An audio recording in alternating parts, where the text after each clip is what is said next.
Hello दोस्तों, स्वागत है आप सभी का आपके YouTube channel EDU method official में। तो दोस्तों, कैसे हैं सभी। उम्मीद करते हैं कि आप सभी एकदम अच्छे हैं और अपनी तैयारी को बहुत अच्छे तरीके से आगे बढ़ा रहे हैं। दोस्तों, जैसा कि आप सभी को पता है, आपका सीसीएस यूनिवर्सिटी के जो हमारे बीए फाइनल ईयर वालों के एग्ज़ाम है वो लगभग समाप्ति की ओर आपके आ चुके हैं। और दोस्तों, इसी कड़ी में आपका इकोनॉमिक्स का जो हमारा पेपर था, पहला पेपर हमारा बहुत अच्छे तरीके से समाप्त हो चुका था। दोस्तों, अब जो हमारी बारी आती है वो आती है इकोनॉमिक्स के सेकंड पेपर की। दोस्तों, आप सभी कमेंट आ रही थी कि भैया इस पर ज़रूर क्लास लेकर आइए। तो दोस्तों, आज हाजिर है आपका भाई, आपके कहे अनुसार आपका इकोनॉमिक्स का जो सेकंड पेपर होने वाला है, economic growth and international trade. आज इसके बारे में हम पहली यूनिट जो हमारी होने वाली है, पहली यूनिट को बहुत अच्छे तरीके से कवर करेंगे।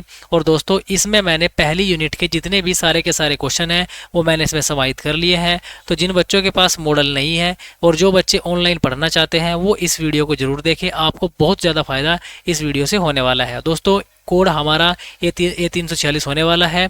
और दोस्तों, मैं आपको बता दूं, ये क्लास लाइव होने वाली थी, लेकिन कुछ ज़रूरी काम के चलते ये क्लास में लाइव नहीं ले पाया हूँ। लेकिन अब जो है आपको वीओडी फॉर्म में मैं वीडियो ज़रूर दूंगा। तो चलिए शुरू करते हैं आज की इस क्लास को। और दोस्तों, जितने बच्चे तैयार हैं वो सभी जो है एक बार ज़ोरदार तरीके से अपना कमेंट जरूर बताएंगे कि आपको क्लास कैसी लगी। और सभी दोस्त जो है, जो बच्चे नए आए हैं, वो सभी चैनल को सब्सक्राइब जरूर कर लेंगे। ठीक है, तो चलिए शुरू करते हैं आज की इस बेहतरीन सी क्लास को। आपके सामने पहला क्वेश्चन जो है ये रहा। पहला क्वेश्चन जो है आपके सामने है। दोस्तों, एक एक क्वेश्चन बहुत ज़्यादा महत्वपूर्ण है, तो सभी दोस्तों को जो है आराम से पढ़ना है और इम्पोर्टेंट आपके क्वेश्चन हो जाते हैं। ठीक है, चलिए बढ़ते हैं पहले क्वेश्चन की ओर। देखिए, आर्थिक विकास। आर्थिक विकास क्या है? एक प्रेरित क्रिया है। क्या है ये? एक प्रेरित प्रक्रिया है। तो ऑप्शन नंबर बी क्या हो जाएगा इसका? हमारा राइट आंसर हो जाएगा। दोस्तों, सारे के सारे क्वेश्चन महत्वपूर्ण है, तो सभी को आराम से पढ़ लेना है। क्वेश्चन नंबर आप 2 है आपके सामने। विकास माननीय प्रयत्नों का परिणाम है।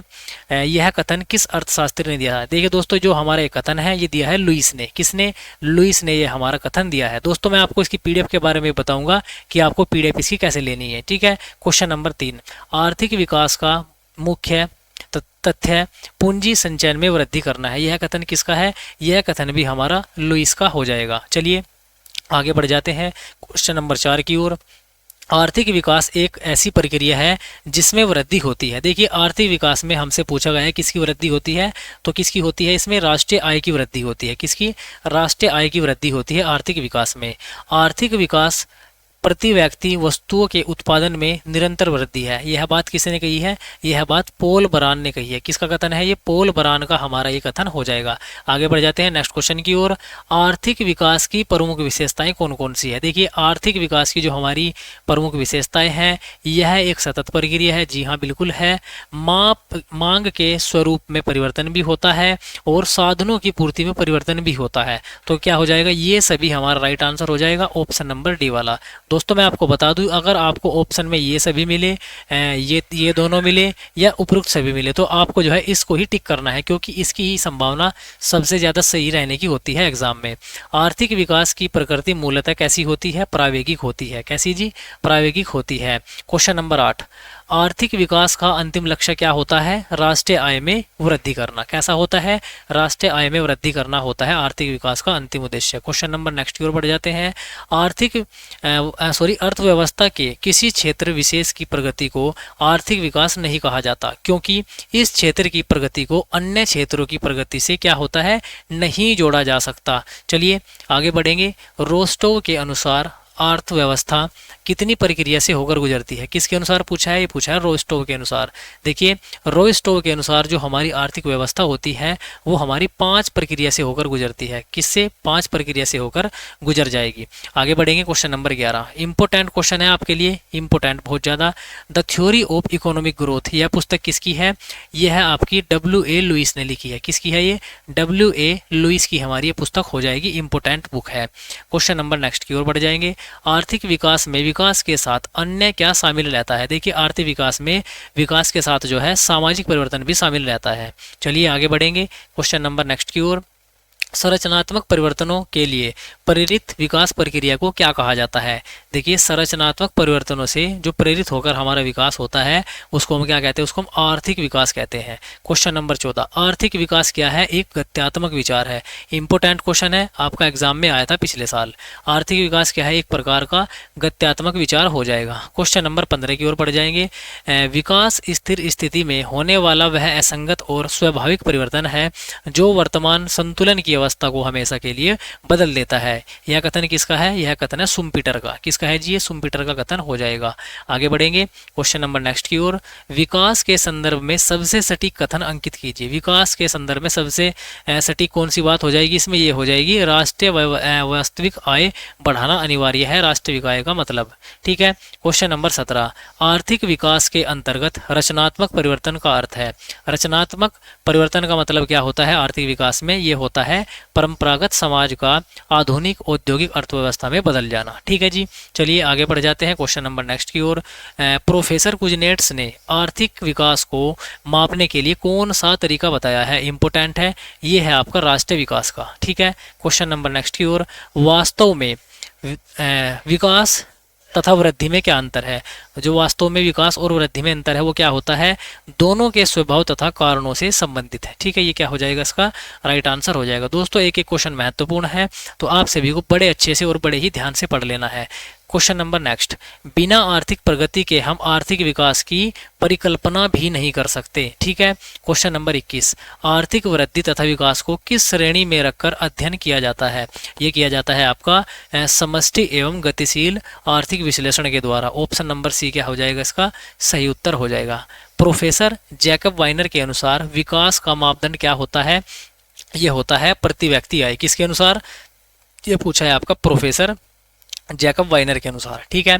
चलिए क्वेश्चन नंबर 23 की ओर बढ़ जाएंगे। आर्थिक विकास के साथ कुछ गुणात्मक परिवर्तन होते हैं। निम्नलिखित में से कौन ऐसे परिवर्तन है जो आर्थिक विकास से जुड़े हुए हैं? ठीक है, नीचे कुछ गुण दिए गए हैं, आपको बताना है कि आर्थिक विकास से कौन सा जुड़ा हुआ है। ठीक है। नई नई संस्थाओं का उदय करना होता है, बिल्कुल होता है। और आगे प्राथमिक उद्योगों से द्वितीयक एवं तृतीयक उद्योगों की ओर जनसंख्या का प्रवाह करना, ये भी हमारा सही बात है। और शहरीकरण में वृद्धि करना भी इसी से जुड़ा हुआ एक विशेष कारण है। तो क्या हो जाएगा? ऑप्शन नंबर डी, ये सभी हमारा क्या हो जाएगा? इसका सही उत्तर हो जाएगा। ठीक है, आगे बढ़ जाते हैं क्वेश्चन नंबर 24। देखिए दोस्तों, क्वेश्चन नंबर 24, यहाँ पर आपको दो भाग दिए गए हैं। आपको एक साइड में बुक दी गई है, दूसरी साइड में उनके राइटर दिए गए हैं। आपको इसमें सुमेलित करना है। ठीक है।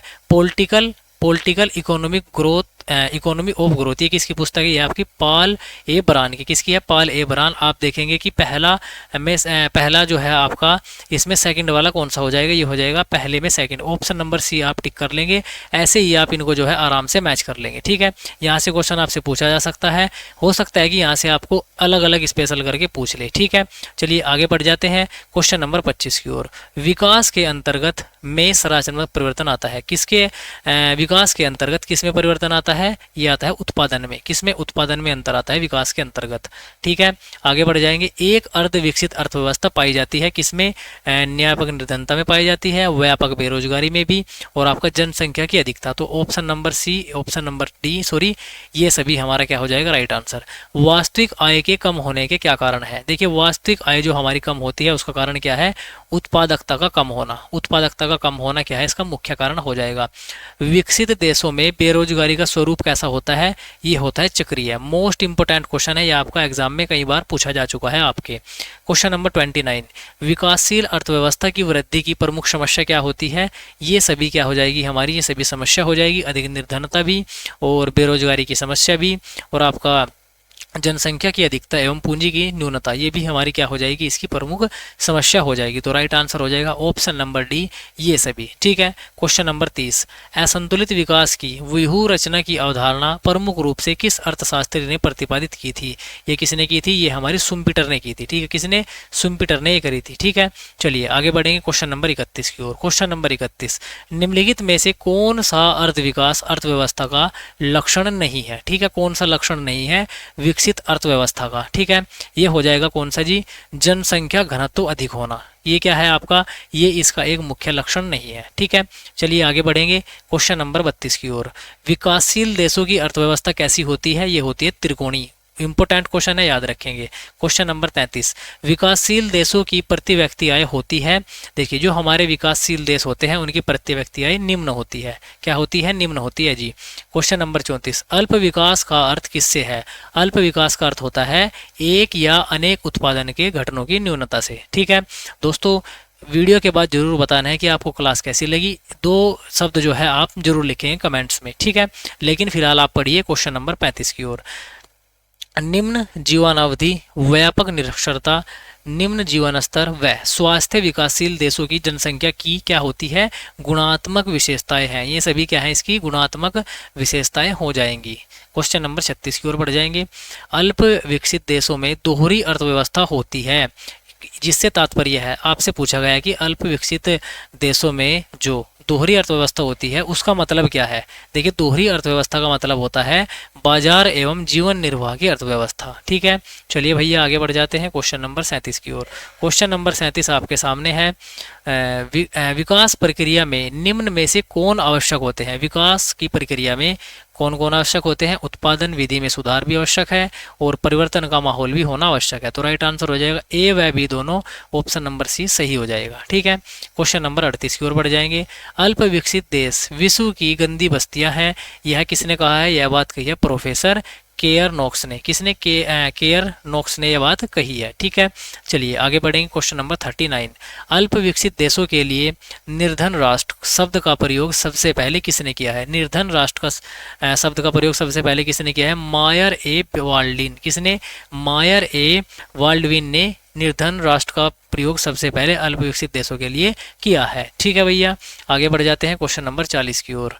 एक विकासशील देश अफ्रीका में पाए जाने वाले चौपाई जिराफ की भांति है, यह कथन किसने कहा है? यह कथन का प्रोफेसर सिंगर का। किसका है जी? ये प्रोफेसर सिंगर का ये कथन हो जाता है।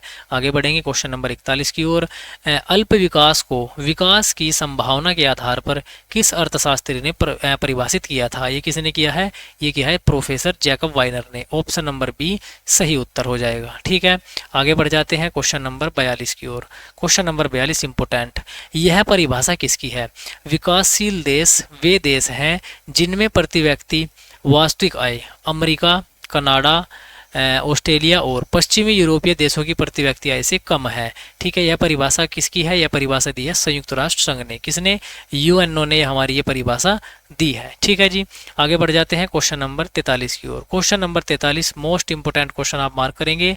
Problem of the capital formation in under development countries. यह बुक किसकी है? यह बुक हमारी रेगनर नर्कसे की है। किसकी है? रेगनर नर्कसे की हमारी ये पुस्तक हो जाएगी, जो कि आपके लिए बहुत ज़्यादा इंपॉर्टेंट हो जाएगी। क्वेश्चन नंबर 44 की ओर बढ़ जाते हैं। विकासशील देशों की तुलना में अल्प विकसित देशों की प्रत्याशित आयु कम होती है। आर्थिक सर्वेक्षण 2012-13 के अनुसार भारत में प्रत्याशित आयु कितनी है? लगभग ये है आपकी 67 वर्ष। कितनी है जी? 67 वर्ष हमारी ये हो जाएगी। क्वेश्चन नंबर 45 की ओर बढ़ जाते हैं। अल्प विकसित अर्थव्यवस्था में निर्यात तथा आयात के संदर्भ में कौन सा घटक सही है? देखिए निर्यात और आयात के संबंध में क्या होता है? कच्चे माल का निर्यात। ये क्या हो जाएगा? ये हमारे बिल्कुल इसका सही मतलब हो जाएगा। Question number 46। भारतीय अर्थव्यवस्था में जो आर्थिक संगठन पाया जाता है उसको हम क्या कहते हैं? उसको हम कहते हैं कमजोर संगठन। ठीक है, क्वेश्चन नंबर 47। यह कथन किसका है? विकासशील देशों में निम्न स्तरीय जनसंख्या साम्य जाल पाया जाता है। यह किसने कही यह बात? ये कही है लिबिस्टनीज ने। किसने? लिबिस्टनीज ने हमारी ये बात कही है। क्वेश्चन नंबर 48 की ओर बढ़ जाते हैं। जब अर्थव्यवस्था के कुछ चुने हुए क्षेत्रों में निवेश किया जाता है तो उसे क्या कहा जाता है? उसको असंतुलित विकास कहा जाता है। क्वेश्चन नंबर नेक्स्ट की ओर बढ़ जाएंगे। विकासशील देशों में विकास की प्रारंभिक स्थिति में भुगतान संतुलन पर अधिक दबाव रहता है। कितना रहता है जी? अधिक दबाव रहेगा। क्वेश्चन नंबर 50 की ओर बढ़ेंगे। यह विकासशील अर्थव्यवस्था कुछ ही प्राथमिक वस्तुओं के उत्पादन पर निर्यात पर अधिक निर्भर करती है। ठीक है, ये बात आप याद रखेंगे। चलिए क्वेश्चन नंबर 51 की ओर बढ़ जाएंगे। विकासशील देशों में किस प्रकार की बेरोजगारी पाई जाती है? इंपॉर्टेंट क्वेश्चन है। विकासशील देशों में जो है अदृश्य बेरोजगारी पाई जाएगी। ठीक है, चलिए गुड्डा आगे बढ़ जाते हैं क्वेश्चन नंबर 52 की ओर। विकास के संदर्भ में सबसे सही कथन कौन सा है? देखिए यहाँ पर आपको 4 कथन दिए गए हैं, इनमें से आपको बताना है विकास के संदर्भ में कौन सा कथन सही है। ठीक है, ये है आपका राष्ट्रीय वास्तविक आय बढ़ाना अनिवार्य है, ये कथन क्या है, इसमें बिल्कुल एकदम से सही हो जाएगा। ठीक है दोस्तों, अगर क्लास पसंद आ रही है तो क्लास को साथ साथ लाइक करते रहें, शेयर करते रहें, और जो मेरे प्यारे भाई नए हैं वो चैनल को सब्सक्राइब करते रहेंगे। क्वेश्चन नंबर 53 की ओर बढ़ जाएंगे। गरीबी के कुचक्र में निम्न में से किन के बीच संबंध व्याख्या है? ये होता है उत्पादक और आय के बीच में। किसके? उत्पादक और आय के बीच में। ऑप्शन नंबर ए सही उत्तर। क्वेश्चन नंबर 54 की ओर बढ़ जाते हैं। मांग पक्ष की ओर निर्धनता के कुचक्र उत्पन्न होने का प्रमुख कारण क्या है? ये होता है सीमित मांग। ठीक है, क्वेश्चन नंबर 55। बाजार की अपूर्णताओं में से एक क्या है? एक एकाधिकार की उपस्थिति। ठीक है, ये क्या है? एक हमारी एक प्रकार की बाजार की अपूर्णताओं में से एक स्थिति हमारी ये हो जाती है। Question number 56। प्रौद्योगिकीय पिछड़ापन परिलक्षित होता है किससे? ये होता है सभी से। ऊंची लागत के रूप में भी होता है, और ऊंची पूंजी श्रम अनुपात के रूप में भी होता है जी, और ऊंची पूंजी उत्पादन अनुपात के रूप में भी होता है। ठीक है, तो ये सभी क्या है? ये सभी हमारा क्या हो जाएगा? इसका सही आंसर हो जाएगा, जो कि डी वाला है। प्रोफेसर प्रेविस के अनुसार व्यापार की शर्तें अविकसित देशों के क्या करती है? विपक्ष में रहती है। किसमें? विपक्ष में रहती है। ऑप्शन नंबर बी सही उत्तर हो जाएगा। क्वेश्चन नंबर 58 की ओर बढ़ जाते हैं। आर्थिक विकास का अवरोध क्या है? देखिए, आर्थिक विकास का अवरोध का मतलब होता है पूंजी निर्माण की निम्नतम दर, बिल्कुल होता है, और गरीबी का दुष्चक्र भी होता है जी, और सामाजिक सांस्कृतिक रूढ़ियां भी होती है। तो राइट आंसर जब हमें ऑप्शन में दिखा है डी वाला ये सभी, तो हम इसको ही लगा लेते हैं, ए सभी को, जो कि हमारा हो जाएगा सही उत्तर। Question number 59। निम्नलिखित में से कौन सा आर्थिक विकास का अनिवार्य अंग नहीं है? आर्थिक विकास का अनिवार्य अंग कौन सा नहीं होता? जनसंख्या वृद्धि पर रोक। ठीक है, ये कोई जरूरी नहीं है। चलिए आगे बढ़ जाते हैं क्वेश्चन नंबर 60 की ओर। आर्थिक विकास की दर शून्य होने का अर्थ क्या है? यदि आर्थिक विकास की दर शून्य हो जाती है तो उसका मतलब क्या होगा? उसका मतलब होगा कि राष्ट्रीय आय में वृद्धि नहीं हो रही है। ठीक है, राष्ट्रीय आय में वृद्धि न होना आर्थिक विकास की दर शून्य होने का मतलब हो जाएगा। क्वेश्चन नंबर 61 की ओर बढ़ जाते हैं। आर्थिक विकास के स्तर पर सामान्यतः स्वीकार्य सूचक क्या होता है? ये होता है प्रति व्यक्ति आय। प्रति व्यक्ति आय। ठीक है जी, चलिए क्वेश्चन नंबर 62। मानव पूंजी के विनियोग का संबंध किससे है? ये है आपका शिक्षा पर व्यय से, बिल्कुल है जी, प्रशिक्षण पर भी है, और आपका स्वास्थ्य सेवाओं पर व्यय भी। तो राइट आंसर क्या हो जाएगा? इन सभी प्रकार के व्ययों से किसका संबंध है? मानव पूंजी में विनियोग का। ठीक है, ये बात आप याद रखेंगे। चलिए जी क्वेश्चन नंबर 63 की ओर बढ़ जाते हैं। वर्तमान समय में विकासशील देशों की जनसंख्या वृद्धि की ऊंची दर का मुख्य कारण क्या होता है? ये होता है ऊंची जन्म दर के साथ निम्न मृत्यु दर। मोस्ट इंपोर्टेंट क्वेश्चन, आप इसको याद रखेंगे। चलिए भैया आगे बढ़ जाते हैं क्वेश्चन नंबर 64 की ओर। निम्नलिखित में से कौन सा सामाजिक कारक है जिसके आर्थिक विकास अवरुद्ध होता है? किस में होता है? ये होता है आपका धार्मिक कट्टरवाद एवं रूढ़िवादिता में। ऑप्शन नंबर सी हो जाएगा सही आंसर। क्वेश्चन नंबर 65 की ओर बढ़ जाते हैं। Question number 65। निम्नलिखित में से कौन सा गुणात्मक परिवर्तन का आर्थिक विकास के परिणाम स्वरूप उत्पन्न होता है? कौन कौन से होते हैं? शहरीकरण भी होता है जी, नए संस्थाओं का उदय भी होता है, और प्राथमिक उद्योगों से द्वितीयक एवं तृतीयक उद्योगों के में जनसंख्या का प्रभाव भी होता है। तो राइट आंसर क्या हो जाएगा? ये सभी। ऑप्शन नंबर डी वाला हमारा क्या हो जाएगा? सही उत्तर हो जाता है। चलिए क्वेश्चन नंबर 66 की ओर बढ़ जाते हैं। भारतीय अर्थव्यवस्था को किस श्रेणी में रखा जा सकता है? भारतीय अर्थव्यवस्था कैसी है? हमारी विकासशील है। ठीक है, तो इसको हम किस में रखेंगे? इसको हम विकासशील अर्थव्यवस्था की श्रेणी में रखेंगे। उपयुक्त कथन अंकित दीजिए। ठीक है, उपयुक्त कथन अंकित कीजिए। सभी अल्प विकसित देश क्या होते हैं? भिन्न भिन्न दरों से विकास कर रहे हैं। ठीक है, जो इतने भी हमारे अल्प विकसित देश हैं वो सभी क्या कर रहे हैं? भिन्न भिन्न दरों से विकास कर रहे हैं। ठीक है भैया, चलिए क्वेश्चन नंबर 68 की ओर बढ़ जाते हैं। आर्थिक विकास में कौन सा घटक अवरोधक है? आर्थिक विकास में आर्थिक घटक भी होता है, सामाजिक भी होता है, और संस्थागत भी होता है। तो सारे के सारे क्या होते हैं? ये हमारे घटक होते हैं अवरोधक के। तो राइट आंसर हो जाएगा ये सभी, ऑप्शन नंबर डी वाला। ठीक है जी, चलिए आगे आपसे यहाँ पर पूछा है, यदि S/V शोषण की दर तथा C/V पूंजी की संरचना, तब मार्क्स के अनुसार लाभ की दर क्या होगी? इंपोर्टेंट फॉर्मूला है, ये हो जाएगा सी वाला। सी वाला इसका क्या हो जाएगा? इंपोर्टेंट आंसर हो जाएगा राइट एकदम। क्वेश्चन नंबर 70 की ओर बढ़ जाते हैं। प्रतिष्ठित विचारधारा के अनुसार लाभ की प्रवृत्ति सदैव होती है। कैसी होती है? घटने की होती है जी। कैसी होती है? घटने की होती है प्रतिष्ठित विचारधारा के अनुसार। ठीक है, क्वेश्चन नंबर 71। रिकार्डो के अनुसार पूंजी समय में वृद्धि के लिए अधिक किया जाना चाहिए। क्या किया जाना चाहिए? ये आपका पूंजीपति का लाभ। ठीक है, ये क्या हो जाएगा हमारा इसका राइट आंसर हो जाएगा। ठीक है, क्वेश्चन नंबर 72 की ओर बढ़ जाते हैं। एडम स्मिथ के अनुसार स्थैतिक अवस्था, ठीक है, आर्थिक विकास की क्या होती है? अंतिम अवस्था होती है। मोस्ट इंपोर्टेंट क्वेश्चन है जी, इसको आप याद रख लेंगे। ठीक है भैया, चलिए आगे बढ़ जाते हैं क्वेश्चन नंबर 73 की ओर। प्रतिष्ठित विकास मॉडल में विकास के कारण उत्पन्न बेरोजगारी को क्या कहा जाता है? देखिए, जो हमारी बेरोजगारी विकास के कारण उत्पन्न होती है उसको हम क्या कहते हैं? उसको हम अल्पकालिक बेरोजगारी कहते हैं। ठीक है, चलिए आगे बढ़ जाते हैं क्वेश्चन नंबर 74 की ओर। सामाजिक परिवर्तन आर्थिक संघर्षों का परिणाम है। यह विचारधारा किसकी है? यह विचारधारा हो जाएगी कार्ल मार्क्स की। किसकी है जी? ये कार्ल मार्क्स की हो जाएगी। ठीक है, क्वेश्चन नंबर 75। क्वेश्चन नंबर 75 आपके सामने है। पूंजी उत्पाद अनुपात के बारे में निम्न कथनों में से कौन सा कथन सही नहीं है? ठीक है, ध्यान से पढ़ना है, आपसे नहीं पूछा है। कई बार क्या होता है, हम जल्दबाजी में जो है क्वेश्चन को पढ़ लेते हैं और हमारा उत्तर हो जाता है गलत। ऐसा बिल्कुल भी नहीं करना है, आपको क्वेश्चन को पहले आराम से पढ़ना है और फिर उसका आंसर देना है। ठीक है, तो कौन सा गलत है इसमें? पूंजी की सीमांत उत्पादकता के बराबर होता है, ये बात हमारी क्या हो जाएगी? एकदम से गलत हो जाएगी। ठीक है, झूठी बात हो जाएगी ये। Question number 76। आधुनिक आर्थिक विकास की ऊंची दर के लिए आवश्यक शर्त निम्नलिखित में से कौन सी होती है? सबसे आवश्यक शर्त कौन सी होती है आर्थिक विकास की ऊंची दर के लिए? ये होती है प्रौद्योगिकी की निरंतर प्रगति। ये क्या हो जाएगा? इसकी एकदम से राइट आंसर हो जाएगा। Question number 77। आर्थिक विकास के साथ श्रम शक्ति में सेवा क्षेत्र का अंश क्या होता है? बढ़ जाता है। ये क्वेश्चन आपका पिछले साल एग्जाम में आया था, तो इम्पोर्टेंट है, याद रखेंगे। ठीक है भैया जी, आगे बढ़ जाते हैं क्वेश्चन नंबर नेक्स्ट की ओर। मार्क्स ने लाभ की दर को एवं पूंजी की संरचना के संबंध को निम्नलिखित में से किस समीकरण से व्यक्त किया है? इन्होंने बताया है इसको R बराबर C/V। ठीक है, R बराबर C/V क्या हो जाएगा? ऑप्शन डी वाला हमारा सही उत्तर हो जाएगा। ठीक है, आगे बढ़ जाते हैं क्वेश्चन नंबर 79। संतुलित विकास सिद्धांत के अनुसार किसी देश के अर्ध विकसित रहने का प्रमुख कारण कौन सा माना जाता है?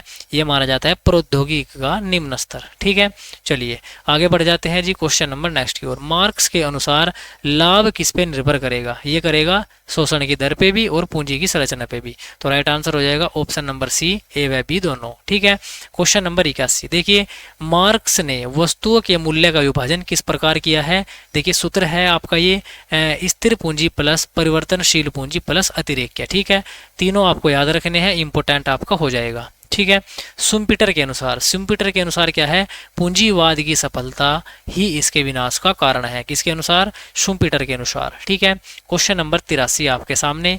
शुम्पीटर ने अपने विकास सिद्धांत में किसकी भूमिका पर सबसे ज्यादा बल दिया है? ये दिया है उपकर्मी की, या जिसको हम बोलते हैं उद्यमी। ठीक है, चलिए भैया आगे बढ़ जाएंगे क्वेश्चन नंबर 80 की ओर। क्वेश्चन नंबर 84 निम्नलिखित में से किसने सोचा था कि पूंजीवाद भविष्य में निष्क्रिय शक्ति रह जाएगा? ये किसने सोचा था? ये शुम्पीटर ने। ऑप्शन नंबर बी हो जाएगा सही उत्तर। शुम्पीटर द्वारा विकसित समृद्धि का सिद्धांत महत्व देता है किसको?